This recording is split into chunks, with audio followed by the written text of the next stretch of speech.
Hello guys, welcome back to my channel. आज मैं जिस बुक के बारे में बात करने वाला हूँ, इस बुक की जैसी एंडिंग ना पहले कभी देखी गई है ना कभी सुनी गई है। जी हाँ दोस्तों, आज मैं बात करने वाला हूँ अगाथा क्रिस्टी की वो किताब जिसकी एंडिंग को one of the best ending कहा जाता है। आज मैं बात करूँगा अगाथा क्रिस्टी की book the murder of Roger Ackroyd के बारे में।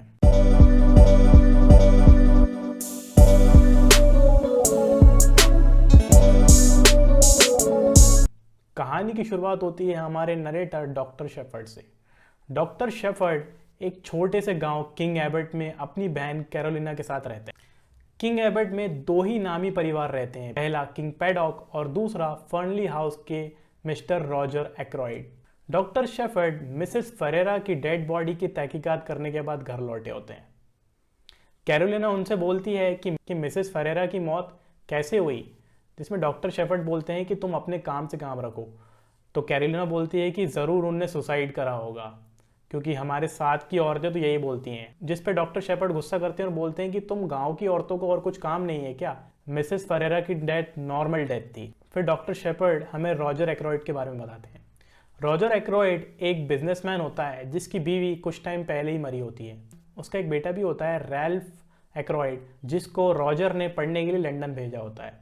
लेकिन रैल्फ और रॉजर के बीच में इतनी कुछ खास बनती नहीं है। लेकिन रॉजर बहुत रंगीन मिजाज आदमी होता है, क्योंकि गांव की औरतों में और लोगों में ये अफवाह होती है कि उसकी नौकरानी मिसेस रसेल्स के साथ अफेयर है। लेकिन एक दिन जब रॉजर की भाई की बीवी सेसिल एक्रोइड अपनी बेटी फ्लोरा एक्रोइड के लेके वापस आती है, तो वो रसेल को उसकी जगह दिखा देता है। लेकिन इसके बाद भी गांव वालों को लगता था कि रॉजर का किसी न किसी से अफेयर है, और उन लोगों ने उसका नाम मिसेस फरेरा के साथ भी जोड़ा था, क्योंकि रॉजर को मिसेस फरेरा के साथ कई बार देखा गया था। रात के वक्त जब डॉक्टर शेफर्ड वॉक के लिए निकलते हैं तो वो रैल्फ को रॉजर के घर के बाहर देखते हैं। ये देख के उन्हें काफ़ी अजीब लगता है, क्योंकि इस वक्त रैल्फ को तो लंदन में होना चाहिए था। रास्ते में ही उनकी मुलाकात रॉजर एक्रोइड से हो जाती है। रॉजर डॉक्टर शेफर्ड से कहता है कि उसे डॉक्टर शेफर्ड से कुछ बहुत ही खास, बहुत ही इंपॉर्टेंट बात करनी है, और वो डॉक्टर शेफर्ड को अपने घर पर डिनर के लिए इनवाइट करता है। उसी मीटिंग के दौरान जब डॉक्टर शेफर्ड रॉजर से उसके बेटे के बारे में पूछते हैं, तो रॉजर कहता है कि वो इस वक्त लंदन में है। जब डॉक्टर शेफर्ड शाम के 7 बजे रॉजर के घर पहुंचते हैं, तो उनका बटलर पार्कर दरवाज़ा खोलता है। पार्कर बोलता है कि आज ही मालिक ने उनके बेटे रैल्फ की शादी उन फ्लोरा एक्रोइड से तय करी है। रॉजर और शेफर्ड खाना खाने के बाद रॉजर की स्टडी में जाके चले जाते हैं, और रॉजर सब नौकरों से बोल देता है कि उसे डिस्टर्ब ना करा। तब स्टडी में रॉजर डॉक्टर शेफर्ड को बताता है कि मिसेस फरेरा को ब्लैकमेल करा जा रहा था, जिस पे डॉक्टर शेफर्ड चौंक के बोलता है कि आपको ये बात कैसे पता चली। फिर रॉजर डॉक्टर शेफर्ड को एक लेटर पढ़ के सुनाता है, जो कि उसे मिसेस फरेरा ने दिया होता है। उसमें वो लिखती हैं कि उन्हीं ने अपने पति को मारा था, मिस्टर फरेरा को, 1 साल पहले, क्योंकि वो रॉजर से प्यार करती थी। लेकिन इस बार के बारे में किसी को पता चल गया, और वो इंसान कंटिन्यूसली मिसेस फरेरा को ब्लैकमेल कर रहा था, जिस कारण से उन्हें सुसाइड करना पड़ा। रॉजर उस लेटर को आधा पढ़ने के बाद बोलता है कि इसी ब्लैकमेलर के कारण मिसेस फरेरा की जान गई, और इसमें ब्लैकमेलर को नहीं छोड़ूंगा। इसके बाद डॉक्टर शेफर्ड भी उनकी स्टडी से निकल जाते हैं, और वो बाहर पार्कर को बोल देते हैं कि रॉजर ने किसी को भी अंदर जाने से मना करा है।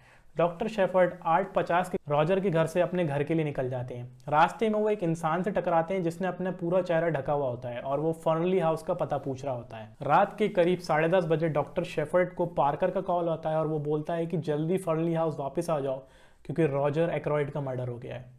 डॉक्टर शेफर्ड भागे भागे अपना बैग उठा के जब फर्नली हाउस पहुंचते हैं और दरवाज़ा खटखटाते हैं, तो पार्कर दरवाज़ा खोलता है और पूछता है क्या हुआ। तो रॉजर बोलता है कि अभी तुम्ही ने तो मुझे फ़ोन करके बोला कि रॉजर की मौत हो गई। तो पार्कर बोलता है कि उसने उन्हें कोई भी फ़ोन नहीं करा। और फिर जब वो दोनों स्टडी पहुंचते हैं और उसका दरवाज़ा तोड़ के अंदर घुसते हैं, तो वो देखते हैं कि रॉजर की लाश एक सोफे पे पड़ी होती है, और उसके पीठ पे एक खंजर घुसा होता है। लाश को देखते साथ ही डॉक्टर शेफर्ड बोलते हैं पार्कर से, तुरंत जाके पुलिस को फ़ोन करो, और वो पुलिस को फ़ोन करने भग जाता है। और थोड़ी देर बाद वहाँ पर पुलिस आ जाती है। पुलिस वहाँ पर अपने नॉर्मल छबीन करके बोलती है कि वो जो भी इंसान था जो अंदर आया था, वो खिड़की से अंदर आया और खिड़की से ही बाहर गया, क्योंकि खिड़की पे फुटप्रिंट्स मिलते हैं। फिर इंस्पेक्टर घर के बाकी लोगों को इकट्ठा करके एक एक करके उनसे सवाल पूछता रहता है। सबसे पहले वो डॉक्टर शेफर्ड से पूछता है कि तुम रॉजर से मिलने के बाद कब निकले थे, जिस पर डॉक्टर शेफर्ड बोलता है कि वो रॉजर से मिलने के बस 8:50 पे अपने घर के लिए निकल गए थे। फिर वो रॉजर के सेक्रेटरी मिस्टर रेमंड से पूछता है कि तुम कहाँ थे, तो वो बोलता है करीब 9:15 बजे मैं मिस्टर रॉजर से मिलने उनकी स्टडी में जा रहा था, लेकिन पार्कर ने मेरे को वहाँ जाने से रोक दिया क्योंकि रॉजर ने किसी को भी स्टडी में आने से मना करा था। फिर रॉजर के दोस्त मिस्टर ब्लंट से पूछताछ होती है, तो मिस्टर ब्लंट बोलते हैं कि करीब रात के 9:30 बजे जब वो छत पे सिगरेट पी रहा था तो उसने मिस्टर रेमंड को रॉजर से बात करते सुना था, लेकिन मिस्टर रेमंड बोलता है कि ऐसा तो हो ही नहीं सकता क्योंकि मैं रॉजर से मिला ही नहीं था। फिर वो फ्लोरा एक्रॉयड से पूछता है कि तुम कहाँ थी, तो वो बोलती है करीब रात के 10 बजे वो रॉजर से मिली थी और उन्हें गुड नाइट बोल के आई थी, तब तक वो जिंदा थे। इंस्पेक्टर फिर घर के बाकी नौकरों से पूछताछ करता है। सबसे पहले वो मिसेस रसल से पूछताछ करता है कि तुम कहाँ थी, तो वो बोलती है कि वो उस वक्त किचन में काम कर रही थी। फिर वो अर्सला बॉन से पूछताछ करते हैं कि तुम कहाँ थी, तो वो बोलती है कि मैं भी उस वक्त अपने रूम पर। फिर इंस्पेक्टर बोलता है कि रॉजर का मर्डर 10 बजे के बाद हुआ था और जिसने भी मर्डर करा रॉजर उन्हें अच्छे से जानता था क्योंकि रॉजर ने ही अंदर से खिड़की खोल के उन्हें अंदर आने दिया था। क्योंकि जैसा कि डॉक्टर शेफर्ड बयान देते हैं, जब उन्हें स्टडी को लीव करा था तो जो खिड़की थी वो अंदर से बंद थी, लेकिन तब तक ये हवा मिलने लगती है कि रैल्फ को उस टाइम फनली हाउस के बाहर देखा गया था और इंस्पेक्टर भी चीज़ों को मैच करने की कोशिश करता है और जो फुटप्रिंट्स खिड़की पे मिलते हैं वो रैल्फ के फुटप्रिंट से मैच हो जाते हैं, लेकिन रैल्फ अभी भी मिसिंग होता है। इसके बाद केस में द फेमस हरक्यूल पायरो की एंट्री हो जाती है और आते साथ ही वो अपनी छानबीन में लग जाता है। सबसे पहले वो पार्कर से पूछता है कि कुछ दिन पहले क्या कोई अनजान आदमी यहाँ पर आया था क्या, तो पार्कर थोड़ा सोचने के बाद बोलता है कि हाँ, एक डिक्टोफोन का सेल्समैन ज़रूर यहाँ आया था, लेकिन मिस्टर रॉजर ने उससे कुछ खरीदा नहीं था। इसके बाद वो घर के आसपास की छानबीन करते हैं तो उन्हें आउट हाउस मिलता है और उस आउट हाउस में उन्हें एक रिंग मिलती है जिसपे आर लेटर लिखा होता है। अगले दिन मिस्टर रेमंड आके ये बताते हैं कि रॉजर के अलमारी से 40 पाउंड गायब है। फिर हरक्यूल पायरो बोलता है ये बात लोगों से छुपी नहीं थी कि रैल्फ को पैसे की ज़रूरत होती थी। हो सकता है कि कल वो 9:30 बजे रॉजर से मिलने आया हो और उस रॉजर से बात कर रहा हो और उसी बात करते वक्त मिस्टर ब्लंट ने उनकी आवाज़ सुनी हो और पैसे लेने के बाद रैल्फ वहाँ से चला गया हो। और फिर 10 बजे जब फ्लोरा रॉजर से मिल के गई तो किसी ने अंदर घुस के उनका मर्डर कर दिया हो। फिर डॉक्टर शेफर्ड हरक्यूल पायरो को उस अनजान आदमी के बारे में बताते हैं जो उस दिन फर्नली हाउस का पता पूछ रहा था, और जब हरक्यूल पायरो भी अपने लोगों से उस बात को वेरीफाई करता है तो वो चीज़ एकदम सही निकलती है। फिर हरक्यूल पायरो अर्सला बॉन से, जो कि घर की नौकरानी होती है, उससे पूछताछ करता है, लेकिन वो कोई भी सवाल का अच्छे से जवाब नहीं दे रही होती और पायरो को ये भी पता चलता है कि वो काम छोड़ के जाने वाली है। इसी बीच लिवरपूल में एक आदमी पकड़ा जाता है जो कि अपना नाम चार्ल्स केंट बताता है और पुलिस को पता चलता है कि ये वही आदमी था जो उस दिन मास्क लपेटकर वहां पर घूम रहा था। हरक्यूल पायरो जब उससे पूछताछ करता है कि उस रात 10 बजे तुम कहाँ थे, तो वो बोलता है कि उस वक्त वो बार में था और उसके पास एक एलिबाई भी होता है ये प्रूव करने के लिए।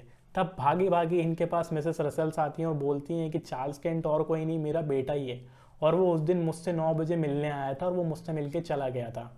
जब एक एक करके सारे लोग बैकआउट कर रहे होते हैं और सारे गफा खारिज हो रहे होते हैं तो हरक्यूल पायरो थोड़ा सोचता है और बोलता है कि हो सकता है कि मिस्टर रॉजर एक्रॉयड का मर्डर 10 बजे ना होके पहले हुआ हो, जिस पे डॉक्टर शेफर्ड बोलता है ये तो नामुमकिन है क्योंकि फ्लोरा एक्रॉयड उनसे रात को 10 बजे मिल के आई थी, जिस पे हरक्यूल बोलता है कि वो झूठ बोल रही है और यही नहीं, रॉजर के 40 पॉइंट भी उसी ने चुराए हैं।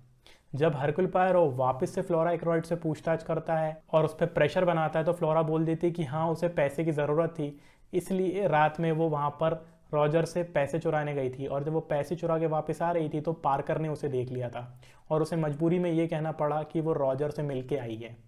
इसका मतलब यहाँ पता चल चुका था कि मर्डर 10 बजे के पहले हुआ था और क्योंकि 9:30 बजे तक रॉजर की आवाज़ आ रही थी, इसका मतलब 9:30 बजे तक वो जिंदा था।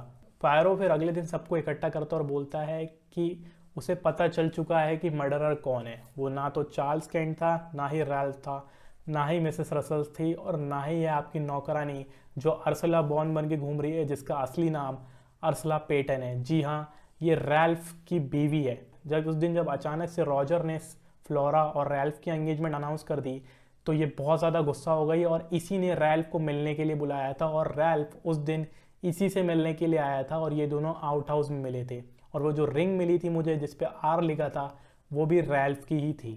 सेसिल फिर बोलती है इस सब का जवाब तो अच्छे से रैल्फ ही दे पाएगा, लेकिन रैल्फ है कहाँ। तब अचानक पीछे से रैल्फ आता है। रैल्फ को असल में डॉक्टर शेफर्ड ने छुपा के रख दिया था क्योंकि डॉक्टर शेफर्ड को पता था कि सारे सबूत रैल्फ के खिलाफ जा रहे हैं और डॉक्टर शेफर्ड और रैल्फ दोस्त थे, इसलिए डॉक्टर शेफर्ड ने रैल्फ को अपने साथ एक जगह पर छुपा के रखा था। रैल्फ फिर आकर बोलता है कि हाँ, उस दिन वो सिर्फ अपनी बीवी अर्सला से मिलने के लिए आया था। फिर मिस्टर रेमंड बोलते हैं कि अगर 9:30 बजे उस दिन रैल्फ अपनी बीवी के साथ था तो मैंने किसको रॉजर से बात करते सुना था। पायरो फिर कहता है कि रात के 9:30 बजे उस दिन रॉजर किसी इंसान से बात नहीं कर रहा था बल्कि डिक्टाफोन से बात कर रहा था।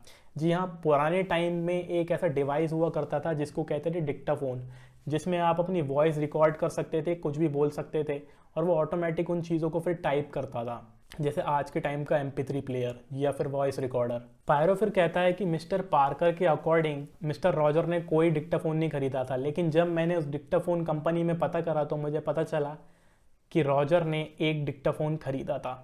रॉजर फिर कहता है कि मैं मर्डरर को एक आखिरी चांस देता हूँ, अगर वो कल सबके सामने नहीं आया तो मैं उसका पर्दाफाश कर दूंगा। फिर पॉयरो डॉक्टर शेफर्ड के साथ घर वापस आ जाता है। डॉक्टर शेफर्ड उससे पूछते हैं क्या तुम्हें सच में मालूम है कि खून किसने करा है, जिस पे पायरो बोलता है उसे पता है किसने खून करा है। पायरो फिर कहता है कि मैंने जब डिक्टाफोन की बात बताई तो किसी ने बात पे गौर नहीं करा कि वो डिक्टाफोन गया कहाँ। अगर रॉजर एक डिक्टाफोन में बात कर रहा था तो फिर वो डिक्टाफोन गया कहाँ और वो हमें मिला क्यों नहीं। इसका मतलब जाहिर सी बात है कि डिक्टाफोन में कुछ राज की बातें थी या जो मर्डरर था वो ये नहीं चाहता था कि डिक्टाफोन वहां पर छूट जाए, इसलिए उसे वहां से हटा दिया गया। अब तुम खुद सोचो कि इतने बड़े डिक्टाफोन को किसी मर्डर की साइड से गायब करना, वो भी बिना किसी की नज़र में आए हुए, कितना ज़्यादा मुश्किल है, क्योंकि कोई ना कोई तो उस मर्डरर को डिक्टाफोन अपने साथ ले जाते हुए देख ही लेता। उस डिक्टाफोन को अपने साथ कोई ऐसा इंसान ही लेके जा सकता था जो अपने साथ या तो एक सूटकेस रखता हो या फिर अपने साथ एक बैग रखता हो। और डिक्टाफोन को इसलिए गायब करा गया क्योंकि जब रॉजर डिक्टाफोन में 9:30 बजे कुछ बोल रहा था, वो असल में रॉजर नहीं बोल रहा था बल्कि उसकी प्री रिकॉर्डेड आवाज़ थी। रॉजर तो असल में 9:30 बजे से पहले ही मर चुका था और डिक्टाफोन वहाँ इसलिए रखा गया ताकि लोगों को ये कन्फ्यूजन हो कि वो अभी भी जिंदा है। उस डिक्टाफोन में रॉजर की आवाज़ टाइम लिमिट के साथ सुनाई जा रही थी और उसे मारने वाला और कोई नहीं, तुम हो डॉक्टर शेफर्ड। जिस पे डॉक्टर शेफर्ड चौंक जाता है कि ये तुम क्या बोल रहे हो, मैं उसे क्यों मारूंगा। तब हरकुल पोयरो उसे बताता है कि जब पिछले साल मिस्टर फेरेरा की मौत हुई थी और तुमने उसकी लाश की तहकीकात करी थी तो तुम्हें यह पता चल चुका था कि वो सुसाइड नहीं बल्कि एक मर्डर है और तुमने मिसेस फेरेरा को ब्लैकमेल करना चालू करा और इस कारण से मिसेस फेरेरा ने भी सुसाइड कर लिया। और जब वो लेटर रॉजर के पास पहुंचा और रॉजर ने तुम्हें डिनर के लिए रात में बुलाया तो तुम्हें ये लगा कि रॉजर को भी पता चल चुका है कि वो ब्लैकमेलर और कोई नहीं बल्कि तुम थे डॉक्टर शेफर्ड। इसलिए तुमने अपना पत्ता साफ करने के लिए, अपने रास्ता क्लियर करने के लिए रॉजर एक्रॉयड को मार डाला और स्टडी रूम की खिड़की खोल दी। उसके बाद 8:50 को तुम वहां से निकले, वापस खिड़की से अंदर घुसे, वहां पे फुटप्रिंट्स का निशान बनाया, स्टडी को अंदर से लॉक करा और फिर वहां से निकले।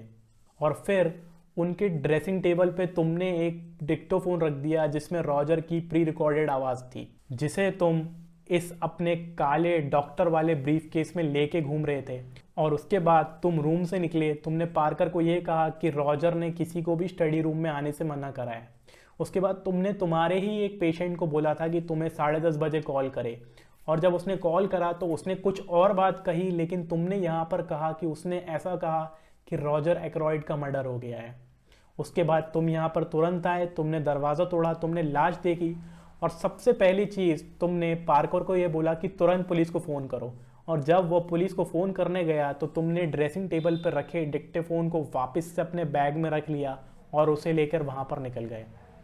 डॉक्टर शेफर्ड हरकुल पोयरो की डिस्कवरी सुन के चौंक जाता है और फिर अपना गुनाह कबूल कर लेता है। डॉक्टर शेफर्ड फिर सारे इल्ज़ामों को कबूल कर लेता है और अपना पूरा कन्फेशन एक सुसाइड नोट पर लिखता है। यहाँ पर ये कहानी खत्म होती है। आपको कहानी कैसी लगी मुझे कमेंट सेक्शन में बताना। वीडियो अच्छी लगी होगी तो वीडियो को लाइक करना, शेयर करना, चैनल को सब्सक्राइब करना। मैं आपसे मिलूंगा अगली वीडियो में, तब तक के लिए बाय।